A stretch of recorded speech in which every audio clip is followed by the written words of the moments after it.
Sit ta' garax li għandu negozju ta' tajers u li opera mill-Marsa kellu joħroġ 1500 euro minn butu biex jirranġa parti minn triq li ġiet abbandonata mill-Kunsill Lokali Laburista tal-Marsa u mill-awtoritajiet.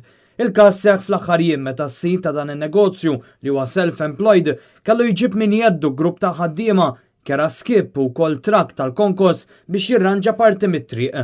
Dan hekk kif it-triq hija mimlija ħofor fondi u kienet mimlija biċċiet kbar tal-ġebel. Filmat fuq il-medja soċjali s-sit tal-garaxx iddikjara li ripetutament tagħmel appelli lill kunsill Lokali b'maġġoranza Laburista fil-Marsa kif ukoll lill-awtoritajiet biex din it-triq titranġa, madankollu ġie injorat. Kif inhi t-triq li ħan irranġawha minn ġobutna, għala ġibna l-iskieb, ġibt in-nies, ġibt iċ barranin jgħinuni nagħmluha u kollhom kien diżastru. Għanu 15% ħonkos minn ġolbot tagħna.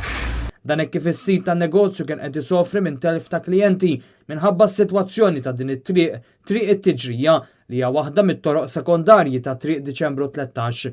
Fil-fatt jidher li s-sit tilef il-klijentela minħabba li diversi sidien ta' vetturi evitaw li jmorru għandu biex ma jagħmlux ħsara fil-vetturi tagħhom. Dawn il-flus ħarġu minn ħalq u liedu iddikjaraw xi nies li kkummentaw fuq il-filmat waqt li notaw l-assenza tal-Kunsill Lokali Marsi fil-konfront tal-bżonnijiet tar-residenti Marsin.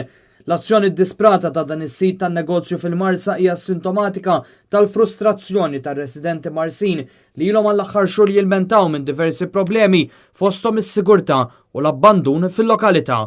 Fost l-oħrajn kienet żjara tal-kap tal-Partit Nazzjonalista Idrin Delija xi xhur ilu li waslet biex l-assa tal-lokalità tibda tinfetaħ regolarment.